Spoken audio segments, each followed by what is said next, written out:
کوہاٹ میں ہندو برادری نے ہولی کا روایتی تہوار جوش و خروش سے منایا، جس میں ضلع انتظامیہ نے ہندو برادری کے ساتھ بھرپور تعاون کیا۔ مزید احوال جانیے کوہاٹ سے خالد مکی کی رپورٹ میں۔ کوہاٹ بلمیک مندر میں ہندو برادری نے روایتی تہوار ہولی منایا، جس میں ہندو برادری کی بڑی تعداد نے شرکت کی۔ اس موقع پر مرد و خواتین اور بچوں نے ایک دوسرے پر رنگوں کی برسات کرتے ہوئے محفل کو رنگا رنگ کر دیا۔ جو جشن منا رہے ہیں آج ہولی کا، زبردست قسم کا جوش و خروش سے منا رہے ہیں، ہمیں یہاں کوئی تکلیف نہیں ہے۔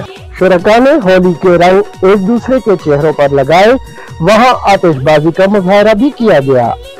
بہت اچھا لگ رہا ہے، جیسے کہ ہولی ہم ایک دوسرے کو کلرز لگا رہے ہیں اور بہت اچھے سے سیلیبریٹ کر رہے ہیں۔ ہندو برادری کا کہنا ہے کہ ہم کوہاٹ میں تمام رسومات مکمل آزادی کے ساتھ مناتے ہیں۔